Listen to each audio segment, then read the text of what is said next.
Assalamualaikum warahmatullahi wabarakatuh. Kami dari kelompok 6.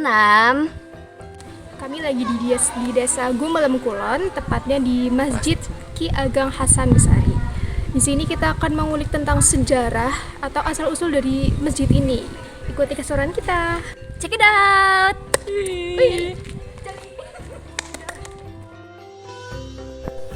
Masjid Ki Ageng Hasan Besari merupakan masjid bersejarah yang berada di Desa Gumelem, Kecamatan Susukan, Kabupaten Banjarnegara, Provinsi Jawa Tengah. Masjid Ki Ageng Hasan Besari ini kami jadikan objek penelitian kami karena dianggap sangat menarik untuk dibahas. Adapun dua narasumber yang kami datangi yaitu Kepala Desa Gumelem dan tokoh masyarakat yang mengetahui asal muasal Masjid Ki Ageng Hasan Besari ini.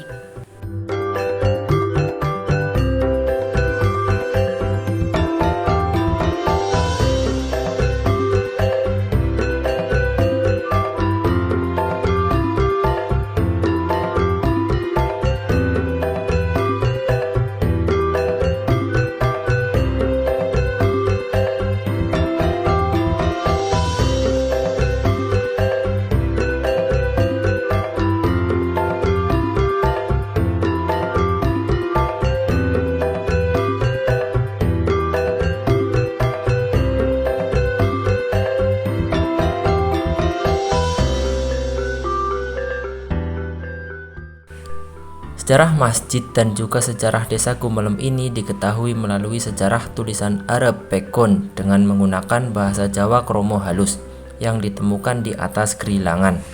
Dan tulisan tersebut sudah dalam keadaan rusak.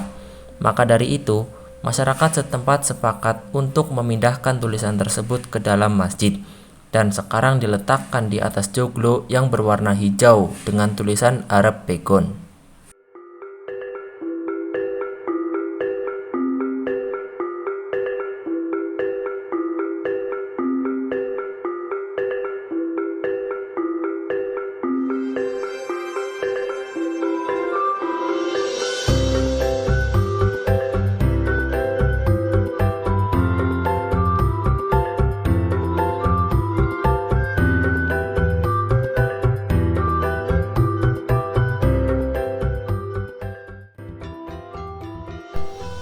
Awal mula terbentuknya bangunan masjid ini bermula dari Ki Ageng Giring yang pada saat itu sedang mengalami masalah dengan kerajaan Mataram. Kemudian ada pula Sunan Geseng yang pada saat itu mempunyai tugas dari Dewan Kesunanan Demak untuk membuat sebuah masjid di wilayah Pegunungan Kendeng dengan tujuan untuk menjaga dan mengantisipasi Masjid Demak jika suatu saat masjid tersebut mengalami kerusakan, maka terdapat replika yang serupa bentuknya. Maka dari itu, jika dilihat dari secara seksama, Masjid Ki Ageng Hasan Besari ini memiliki kemiripan arsitektur dengan Masjid Agung Demak.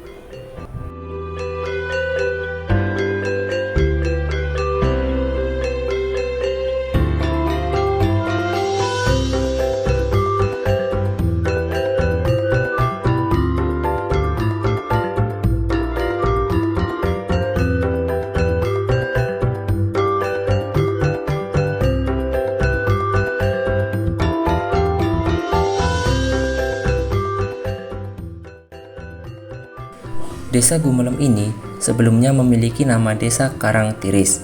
Desa Karangtiris ini dahulu penghuninya bukan orang-orang yang beragama Islam, tapi masyarakat tersebut memiliki aliran yang disebut dengan kejawen.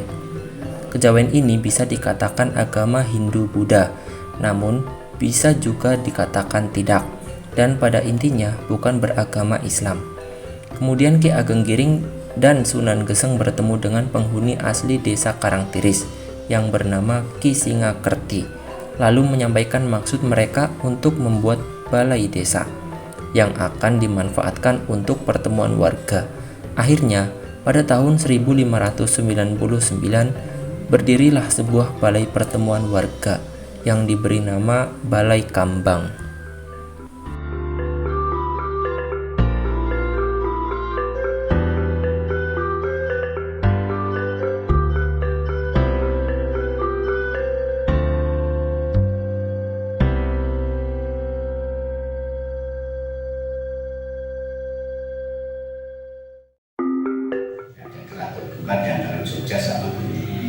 Akhirnya yang diambil oleh Muhammad Kusuma cuma sebelah timur Kalisarang, sebelah barat Kalisarang, sebelah selatan Pegunungan Kendeng, sebelah utara Margi Ageng Jalan Raya Sablonong Sepengarang-arang pun paling Muhammad Kusuma dibebasakan saking upeti ilapan tanah pertikan. Dan pertikan belum terus dia dijadikan rumah. Lalu Ki Uda Kesuma datang karena mendengar berita bahwa Sunan Giring meninggal di desa Karangtiris. Ki Uda Kesuma pun melanjutkan program pengislaman di desa Karangtiris yang sebelumnya telah direncanakan oleh Ki Ageng Giring. Setelah itu Ki Uda Kesuma memanfaatkan Balai Kambang sebagai tempat beliau beribadah. Seiring berjalannya waktu, masyarakat desa Karangtiris tertarik untuk masuk ke dalam Islam karena kagum dengan sopan santun dan cara beribadah beliau. Karena banyaknya masyarakat yang masuk ke dalam Islam, maka balai tersebut dialihfungsikan menjadi masjid pada tahun 1601 dengan nama Masjid Balai Kambang. Kemudian pada 1602, nama tersebut diubah menjadi Masjid Agung Gumelem.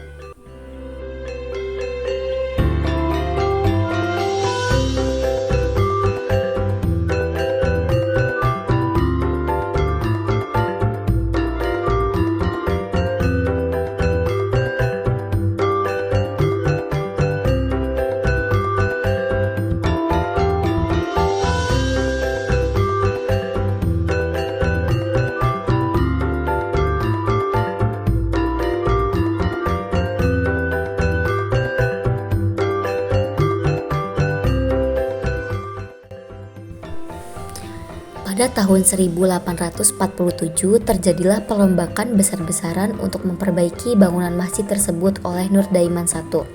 Contoh perubahannya yaitu atapnya yang awalnya terbuat dari bambu, kemudian diganti menjadi seng dan kayu sebagai usupnya, dan juga pemasangan pagar keliling serta tembok, begitupun dengan lantainya yang dirombak menjadi lantai plester. Ada pula keistimewaan dari Masjid Ki Ageng Hasan Besari, itu berupa yang pertama, terdapat salah satu saka atau tiang yang terbuat dari tatal atau serpihan bekas kayu.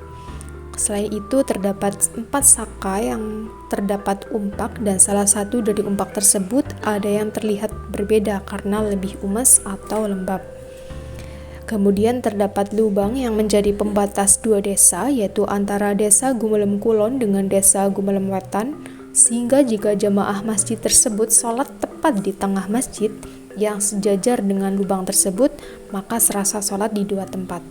Kemudian yang terakhir terdapat tulisan di atas atap, tepatnya di salah satu kayu yang menjadi penyangga atap yang tulisannya mulai memudar, sehingga tidak dapat terbaca dengan jelas.